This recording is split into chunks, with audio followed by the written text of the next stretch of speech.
मैं 1957 से किसी न किसी रूप में पार्लियामेंट से जुड़ा हुआ हूँ, लेकिन आज जो परिस्थिति पैदा हुई है वैसी पहले कभी पैदा नहीं हुई थी। इसका कारण ये है कि सरकार अपना निश्चित मत नहीं बनाती है।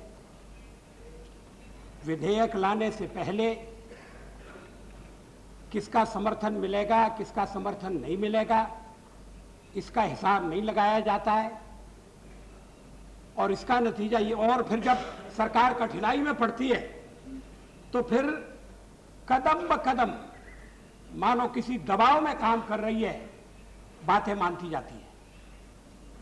हमने प्रारंभ में मांग की थी, हमारे दल ने प्रारंभ में मांग की थी कि हम इंश्योरेंस के क्षेत्र में विदेशी कंपनियों के खिलाफ है, लेकिन भारतीय कंपनियों को वहां पूरा मौका मिलना चाहिए। ये बात पहले स्वीकार नहीं की गई, अब स्वीकार की गई। ओनली इंडियन कंपनीज, अभी जिसका वित्त मंत्री ने उल्लेख किया है और जो अभी हमारे सामने संशोधन के रूप में आना बाकी है, वो ये मान रहे हैं कि ओनली इंडियन कंपनीज को उसमें अवसर दिया जाएगा। ये अच्छी बात है, हम इसे पसंद करते हैं, लेकिन इसके साथ जो आशंकाएं बनी हुई हैं उन आशंकाओं को दूर करने के लिए भी कुछ करने की आवश्यकता है। जब सवेरे मैंने इस बात का सुझाव रखा था कि थोड़ी देर के लिए चर्चा स्थगित की जाए, तो उसका उद्देश्य एक ही था कि हमने जो संशोधन दिया हुआ है उसके बारे में सरकार विचार करे। क्या सरकार उसको स्वीकार कर सकती है? क्या कठिनाइयां हैं? वित्त मंत्री महोदय ने अभी कठिनाइयां बताई हैं और सचमुच में ये कठिनाइयां सदन के सामने पहले आना चाहिए थी। वो भी पूरी कठिनाइयां हमारे गले के नीचे नहीं उतरती हैं।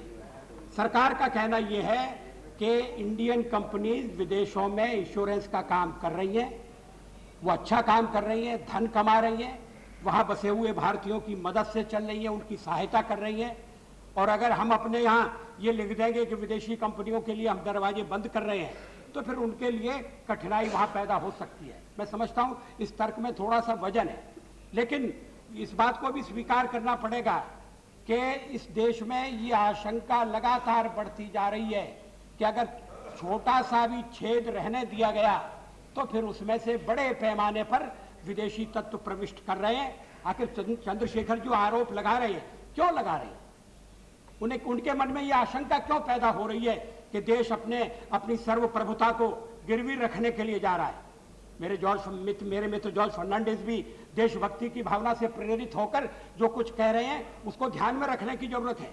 लेकिन अब वित्त मंत्री ने कहा है और प्रधानमंत्री ने भी समय मांगा है, तो मैं समझता हूं कि सदन को समय देने में कोई आपत्ति नहीं होगी।